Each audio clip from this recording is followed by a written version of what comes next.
Chronicon Mundi. Dive deep into history.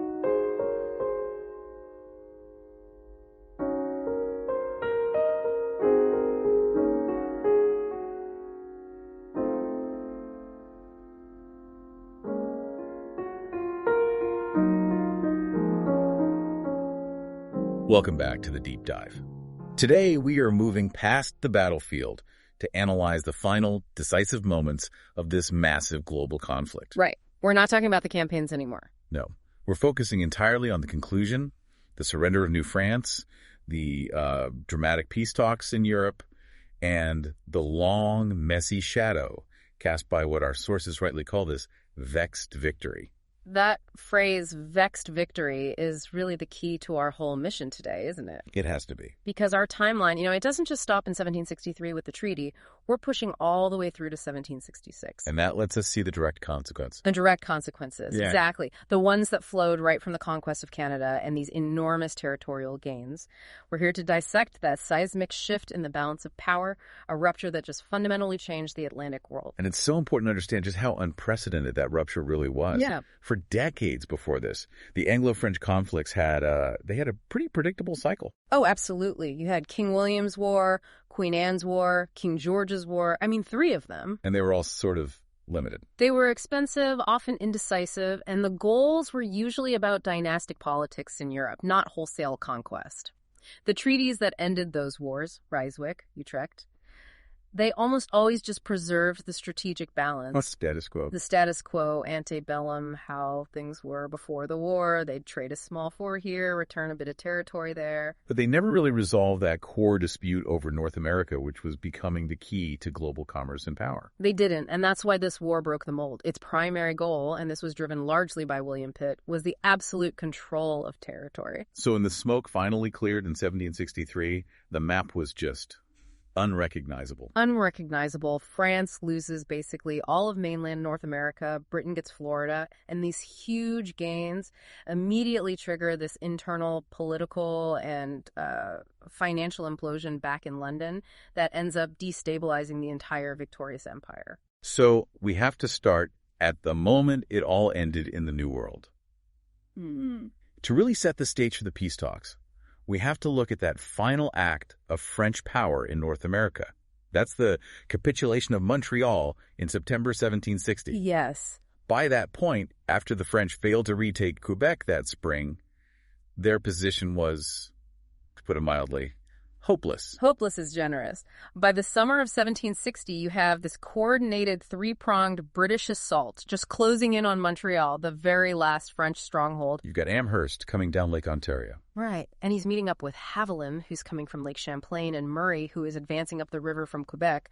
The total British force surrounding the city was just overwhelming. So after Lévis had to withdraw so quickly from Quebec, what was he actually left with? Almost nothing. He had barely 3,000 regular troops left in Montreal, and many of them were just exhausted, completely demoralized. And the support system was gone. Vanished. Crucially, most of the Canadian militia had already dispersed. They'd gone back to their homes to try and salvage the harvest and protect their families. Understandable. And on top of that, their Native American allies, who could see the writing on the wall, had largely abandoned the French cause. So Governor General Vaudreuil is left with a garrison that can't really do anything. No. It was insufficient for anything more than just a token, bloody, and ultimately pointless resistance. And as Amherst's engineers start digging their siege lines, which would have been a very short siege, Very short. Vaudreuil, Lévis, and the intendant Bigot, they all gathered to discuss the surrender. They really had no other choice. Vaudreuil, though, he did try one last diplomatic delay tactic. What was that? He sent out Colonel Louis-Antoine de Bougainville, who was a very capable officer, to Amherst to propose a 1-month ceasefire. Just hoping for a miracle from Europe or something? I think so.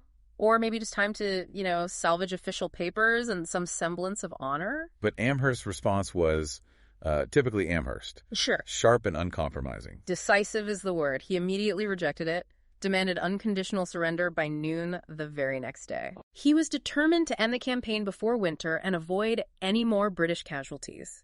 And while the terms he offered were, in practical terms, pretty generous, there was one specific symbolic condition that caused this huge controversy. The denial of the honors of war.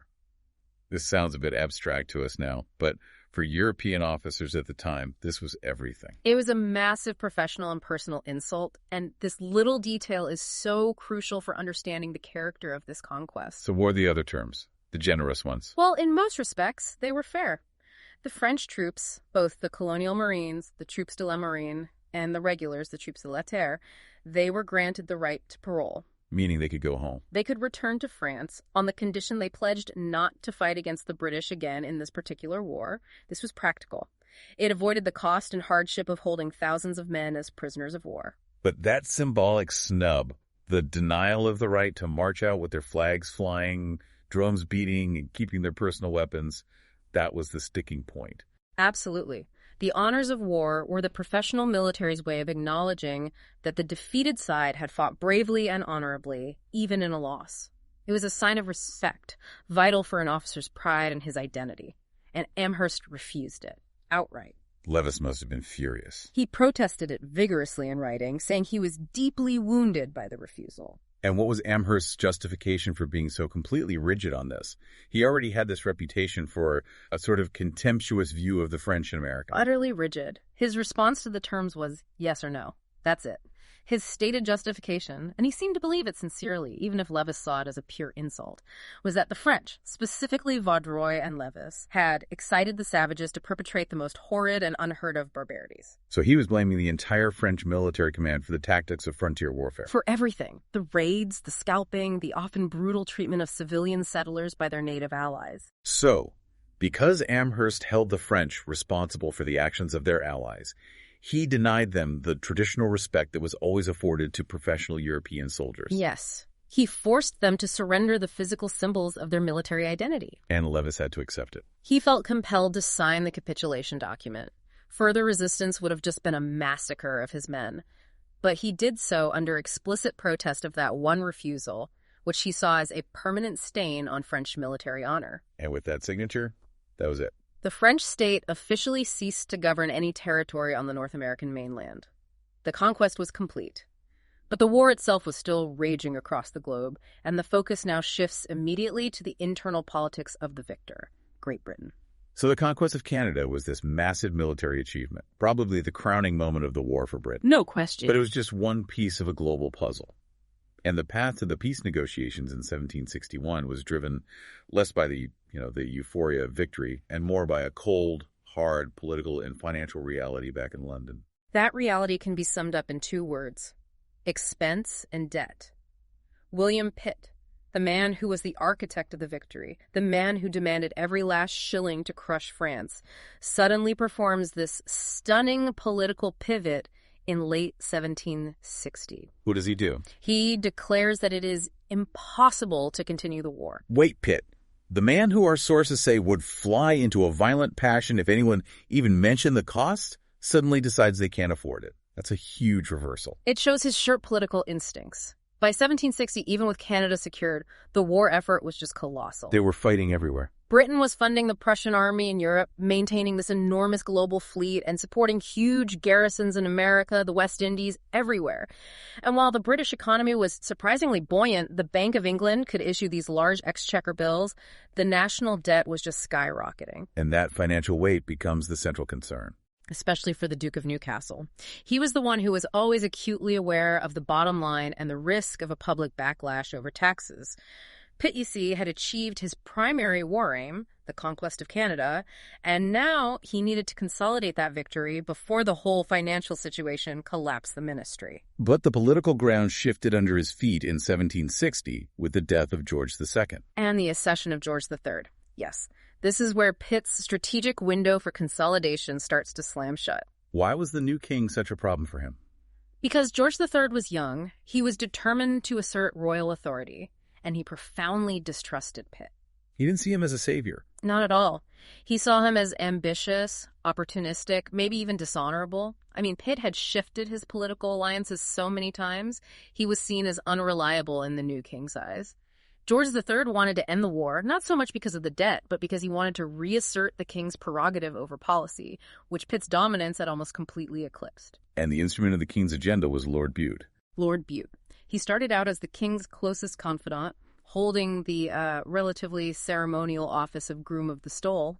But crucially, Bute was already working behind the scenes. How so? Our sources confirm that Bute had been secretly exchanging notes with the French ministry for months. Bypassing Pitt and the official government channels. Completely. Bute was positioning himself to take over the direction of government policy and deliver the peace that the king wanted. And this tension all boils over a year later in October 1761, and it culminates in Pitt's really dramatic resignation. Triggered by the looming Spanish crisis. Yes. So what was that crisis? Pitt, who was always thinking 3 moves ahead, saw the new Franco-Spanish family compact, which was signed that August, as an existential threat. This was an alliance between the 2 Bourbon monarchies. Right. And an intercepted letter from the Spanish ambassador in Paris suggested a secret protocol within that compact.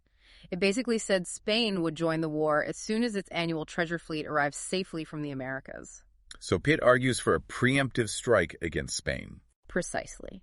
His logic was, if war is inevitable, then waiting is pointless. He argued that Spain was already an enemy in the worst species of war. They were covering French trade, lending France money, abetting their diplomacy. Delaying just gave Spain time to mobilize. But the cabinet didn't back up. They were split. The opposition was formidable. You had Bute and the Duke of Bedford, who opposed more expansion. They thought a total victory over the entire House of Bourbon would be dangerously destabilizing to the European balance of power. And Newcastle. Newcastle, predictably, was terrified of the financial cost of fighting yet another major power. And even the top military leaders, like Admiral Anson and Field Marshal Ligonier, they were hesitant. They were worried about stretching British forces too thin, fighting in the Caribbean, the Med, maybe even the Philippines. So when the council refused his demand to recall the ambassador from Madrid and rejected his policy, Pitt walked. It was calculated political theater. What did he say? His statement was famous. He said that if he were to bear the responsibility for the war's outcome, he must have the direction of policy. He was basically forcing a choice on them. Either you follow my proven aggressive wartime leadership, or I'm out. And the final dagger was the response from Lord Granville, the Lord President of the Council. Oh, Granville, a classic old Whig, delivered this very pointed constitutional rebuke.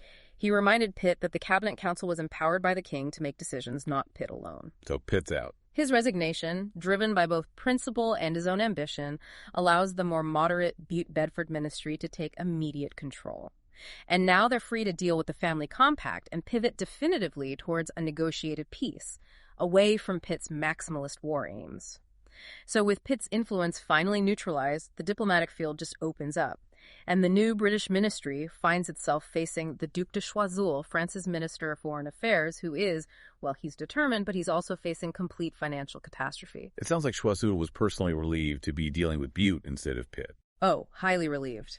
He famously remarked that he would rather go and row in the galleys than to have to discuss any kind of peace with Mr. Pitt. Wow. That tells you everything you need to know about Pitt's negotiating style. Abrasive, demanding, relentless. Choiseul's position, by contrast, was one of pure desperation.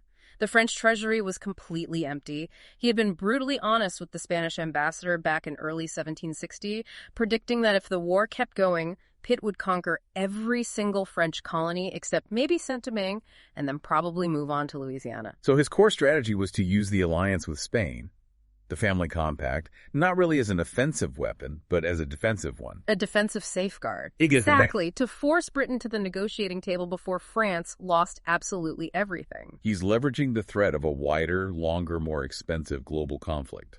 Knowing that even the victorious British were financially exhausted, he was trying to force them to grant what he called a reasonable peace, which basically meant they would have to give back some of the incredibly valuable territories they'd already conquered.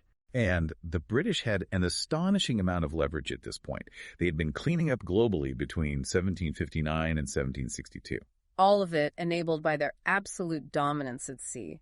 Naval superiority was the single greatest factor in building the empire. Those decisive naval victories in 59 were key. Lagos and Quiberon Bay. Quiberon Bay especially. It was a winter battle in terrible weather where Admiral Hawke just completely destroyed the French Navy's ability to reinforce or resupply its overseas colonies. So the French fleet was just bottled up. Totally contained. Their remaining ships were stuck in ports like Brest and Toulon, just praying for a chance to sneak a few small convoys out. Which allowed Britain to just systematically pick off French colonies, especially the really lucrative sugar islands in the Caribbean. Precisely. In the West Indies, which were prized above almost anything else for their trade value, Britain had already captured Guadeloupe in 1759, and they followed that up in early 1762 by conquering Martinique. Which was a tough fight. It was a month-long effort, very costly in British lives, about 500 casualties, but it was strategically vital, and it gave them a crucial bargaining chip for the peace talks. And this dominance wasn't just in the Atlantic. India was also secured right after Canada fell. The shift in India was total. After Lieutenant Colonel Eyre Coote's victory at Wandiwash in 1760, the British just extinguished all organized French military power on the subcontinent. The siege and fall of Pontiac in January 1761, just 4 months after Montreal's capitulation, meant that France had zero military footing or political influence left in the region. Permanent gain for Britain. A permanent gain. Then, in 1762, Britain demonstrated its immense power by seizing Spain's greatest stronghold in the New World, the port of Havana. This must have been a logistical nightmare to pull off. The 1762 conquest of Havana was arguably the most complex and expensive single military operation of the entire war. What did it involve? A combined force of 12,000 soldiers under Lord Albemarle and a massive fleet under Admiral Pocock. The logistical challenges were just immense. They had to land and fight during the peak of the Cuban hurricane and disease season. And the human cost of disease in the Caribbean was always worse than the fighting. Dramatically so. The siege of Morro Castle was brutal, but yellow fever and dysentery just swept through the British ranks, claiming far more lives than Spanish cannons. But they still took the city. They did, and critically, they trapped and captured 18 Spanish warships inside the harbor. This conquest demonstrated immense global power and gave them the ultimate leverage over Spain to force them to the peace table. And the prize money from Havana was just legendary, wasn't it? It was staggering. The value of the ships, the stores, the goods captured. It was so vast that the commanders, Albemarle and Pocock, became extraordinarily wealthy overnight. So when the Butte Ministry finally sits down to sign the Peace of Paris, they're doing it with control over half the globe. That's no exaggeration. They held all the cards. So the definitive Treaty of Peace is finally implemented on February 10th, 1763. Looking back, it convinced almost everyone, except of course Pitt and his die-hard followers, that France had been humbled in the dust. Let's start with the big one, North America. The change there was just stunning. It was the end of a century of French territorial ambition on the continent. France formally renounced all its claims to Nova Scotia, or Acadia, which had been a constant flashpoint. And crucially, they ceded all of Canada with all its dependencies. That includes Cape Breton and the islands in the St. Lawrence. All of it. And the boundary definition finally solved the Ohio Valley conflict, which was the spark that started the entire war back in '54. How did they define it? The boundary was fixed irrevocably right down the middle of the Mississippi River. This gave Britain everything to the east of the Mississippi all the way down to the Gulf of Mexico. With one small exception. The only exception was New Orleans and the specific island that it sat on, which technically remained French, but not for long. And what was the Spanish contribution to this vast new British territory? Spain, in order to get the incredibly valuable port of Havana back, was forced to cede Florida to Great Britain. So the French state is just erased from the map of mainland North America. Virtually erased. Their only remaining foothold was the tiny strategic islands of St. Pierre and Miquelon in the Gulf of St. Lawrence, and those were granted specifically to maintain French access to the fisheries, which was a vital economic concession. This brings us to the really fascinating trade-offs in the Caribbean and West Africa. This is where you can really see the political priorities of the Butte Ministry. You can. They clearly prioritized long-term security and territorial control over maximizing immediate sugar profits. So what did Britain keep? They secured St. Vincent, Dominica, Tobago, Grenada, and the Grenadines, all very profitable islands. But, and this is the big but, they restored the two jewels of the French Caribbean, Martinique and Guadeloupe, back to France. Along with St. Lucia and a few others. Yes, and these were the most productive sugar islands in the entire world, generating massive customs revenue. So why give them back? Was that a mistake or was it a deliberate diplomatic move? It was a highly deliberate political decision by Bute and Bedford. First, restoring those islands eased the pressure on France. It appeased other European powers who were getting very nervous about total British dominance. It was necessary for that reasonable peace Choiseul wanted. And second. Second, Bute's faction believed that acquiring all of Canada and Florida secured the permanent safety of the existing British colonies, which they decided was a more important strategic priority than gaining even more sugar revenue. Pitt must have been furious. Oh, he was incandescent with rage. He argued that the sugar islands should have been kept at all costs. And what about the conquests in Asia and Europe? How did that shake out? Well, the terms there just reinforced British dominance globally. In Asia, France had to surrender all fortifications and territories occupied since 1749. This formally ended any military rivalry there, although they could resume trade at posts they'd established before that date. And in Europe? In Europe, Britain secured the return of Minorca, and there were important strategic guarantees.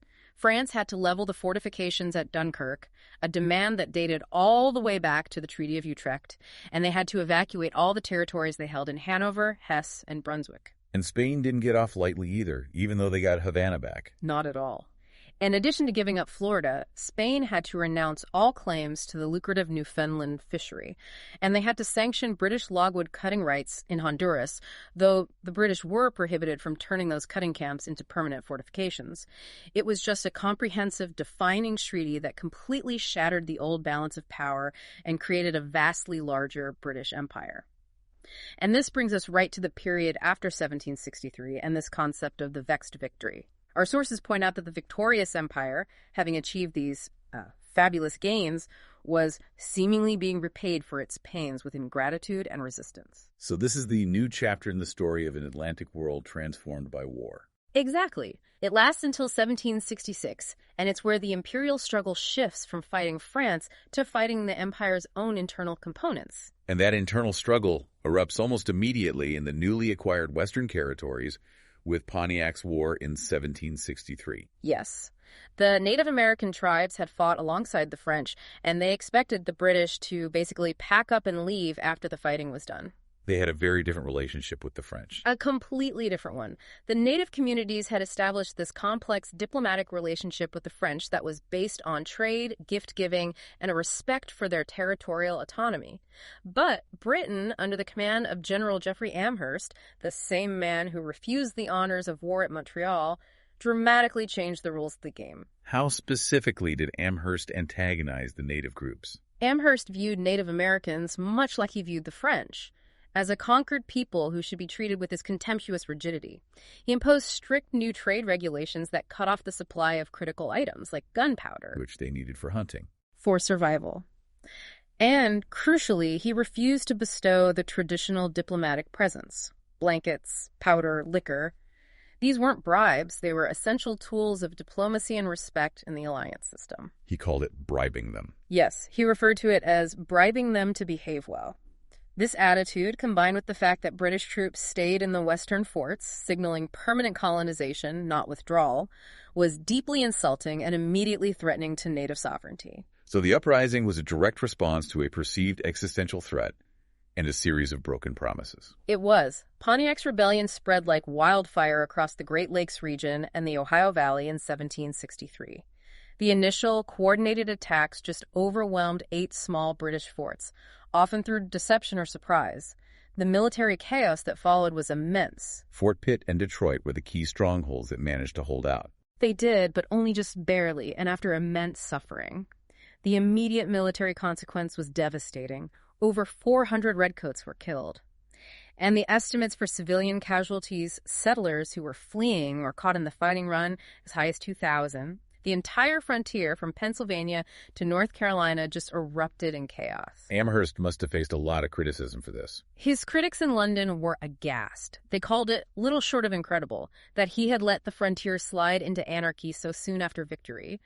And this military failure directly contributed to Amherst's eventual recall in 1763. So you have military chaos on the frontier, and closer to the coast you have this growing political and financial resentment among the colonists themselves, particularly aimed at the Crown's attempts to impose military authority. The war just dramatically magnified what our sources call the gulf between American conditions and British perceptions. What do they mean by that? Well, harassed Crown officers were feeding reports back to London, constantly complaining about colonial resistance to authority, especially the Assembly's reluctance to fund troops or provide adequate supplies. So the ministers in London, who are absorbing this narrative, start to assume this generalized, deficient character and lawless disposition of Americans. And this adversarial relationship wasn't exactly new, but the demands of the war made it so much worse. Precisely. You have to remember that resistance to military authority had been building since Lord Loudoun's command earlier in the war. Loudoun's threats to compel submission and his frequent fights over quartering troops in 5 different colonies had already convinced many colonists that the Crown's commander-in-chief posed a grave threat to their fundamental English liberties. And this quartering dispute comes back with explosive force right after the peace treaty is signed. It does. The standing army in America remained massive because of the need to garrison Canada, Florida, and all the western forts required to fight Pontiac's war. In late 1764, the New York Assembly, citing financial problems, refused to provide fuel and bedding for the troops quartered there. An act of defiance. And it infuriated General Thomas Gage, who had replaced Amherst. Gage asked Parliament to take drastic action to extend the Mutiny Act to America, which would allow commanders to quarter troops in private homes if barracks or public houses were insufficient. Okay, that is a critical legal and political point. We need to unpack that. How did the Mutiny Act normally work in England, and why was this proposed extension so terrifying for Americans? Well, in England, the Mutiny Act required annual renewal by Parliament, and it allowed the government to fund and discipline the standing army. But, crucially, the long tradition of English liberty held that soldiers could not be quartered in private homes without the owner's explicit consent. This prohibition was seen as a bulwark against tyrannical military occupation. But the proposed extension for America shifted the balance of power away from the civilian authority, the colonial assemblies who controlled the money, directly to the military commander. Exactly. The colonists saw this as a direct, unconstitutional attack on their property rights. It stripped the assemblies of their traditional power of the purse, their power to withhold supply until grievances were addressed. The idea that a redcoat could be billeted in your home without your permission, mandated by Parliament thousands of miles away, was just seen as a radical departure from the rights of Englishmen. So the conflict wasn't just about firewood for the troops. No, it was about the fundamental right to control local affairs and protect private property from military intrusion. And all of this political and military tension was happening against a terrible economic backdrop, which made the idea of any new imperial tax completely impossible to stomach. The post-1763 economic depression is so often overlooked as a cause of the revolution, but it was fundamental. The great military victory had masked a severe post-war depression, especially in the northern ports, Boston, New York, Philadelphia, which had previously profited hugely from British military spending and contracts. When that spending stopped, the economy crashed hard. It was severe, and it just got worse through 1766. There was a crushing scarcity of cash because the colonies had been drained of specie by trade imbalances. Prices for staple goods plummeted. What did that look like for ordinary people? In Boston, the spending on poor relief doubled because of unemployment, which indicates immense hardship on the streets. Merchants who had accumulated massive debts to British creditors were struggling to survive as the market for imported goods completely collapsed in places like Philadelphia. He's got frontier war, economic collapse, deep political anxiety over military occupation, and then the Grenville ministry decides this is the perfect time to introduce the Stamp Act in 1765. Yep. It's just a recipe for disaster. It was an act of profound political tone deafness, but Grenville did have a logic. The war had cost over £82 million, and maintaining the new vast empire garrisoning Canada, Florida, and the 10,000 troops needed for the West was incredibly expensive. And he justified the Stamp Act by saying what? He said, "We have expended much in America. Let us now avail ourselves of the fruits of that expense." His intention was for the revenue raised by the tax to actually stay in the colonies to support the army stationed there. The argument being that the colonists should pay for the defense they benefited from. But by imposing an internal tax directly from Parliament, he forced the constitutional issue right to the forefront. That is the crucial point. The colonists were already paying taxes levied by their own elected assemblies for local government and defense. Their core constitutional argument, rooted in thinkers like Locke, was that Parliament had the right to regulate external trade to levy external duties, but had absolutely no right to impose internal taxes like the Stamp Act for the purpose of raising revenue. Only their local assemblies could do that. Only their local assemblies where they were actually represented had that right. And the response was instantaneous and universal. Huh? And it wasn't just a petition, it was a physical challenge to imperial authority. It was revolutionary in scope. Across the ports, organized groups, the Sons of Liberty, took control.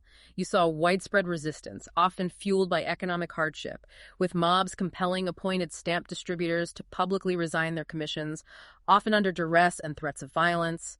Commerce across the major ports just suspended because courts couldn't legally function without the stamped paper. So this wasn't just resistance against a tax. It was an intellectual and a physical defense of a specific constitutional principle. It was both. The constitutional argument was rigorous. They saw it as taxation without representation, a violation of English tradition going back to Magna Carta.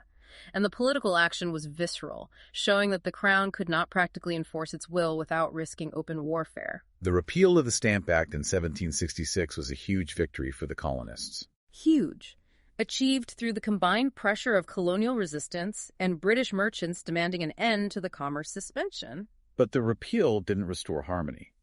London couldn't just repeal the tax without also asserting its ultimate authority. And that is the complex legacy of 1766.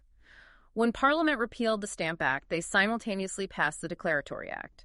And while that act didn't immediately change any taxes, it asserted Parliament's absolute, unqualified authority to make laws and statutes of sufficient force and validity to bind the colonies and people of America in all cases whatsoever. So even in retreating on the tax, Parliament doubled down on the very constitutional principle that the colonists were fighting against. Precisely. The core dispute was completely unresolved. And on top of that, this period was marked by massive political upheaval within the colonies themselves, like the triumph of the Country Party over Governor Thomas Hutchinson in Massachusetts, or the scandal involving the Robinson Treasury in Virginia. The war had successfully transformed the global empire, but victory led directly to an internal implosion that left Britain with fabulous new territory and absolutely zero consensus on how to govern it. We have covered an astonishing period of transformation, from that symbolic surrender in Montreal to the constitutional crisis of the Declaratory Act in 1766. The world was just fundamentally reshaped. France removed from North America, Britain acquiring Canada, Florida, and securing its dominance in India. The map looks completely different. And we've seen how that overwhelming singular success sowed the seeds of imperial disaster. By taking 1766 as our stopping point, we really understand the war as an event that directly caused the great internal conflicts, Pontiac's War and the Stamp Act crisis. Right. They weren't just a prelude to the revolution that happened a decade later. These crises were the immediate, the costly, and the completely unintended consequences of military success. So by 1766, Britain had successfully resolved both Pontiac's War through relief efforts and military campaigns, and the Stamp Act riots by repealing the tax. But the fundamental tensions, they remained coiled and ready to strike again. Yes, the crises were temporarily contained. And that gave a fragile sort of reassurance to both native communities and colonial assemblies that this new empire might still be tolerable. But the critical lasting legacy is this. London had no intention of letting either Indians or colonists define the character of empire. The Declaratory Act made that perfectly clear. Perfectly clear. The Crown and Parliament believed they had the absolute right to define the terms of the imperial relationship, who had the right to make the rules, raise the money, and occupy the land. That struggle, to impose that definition and to resist it, born out of the immense cost and territory of the Great War for Empire, was the true transformative consequence of the victory. Thank you for joining us on this deep dive into the conclusion and consequences of the Great War for Empire.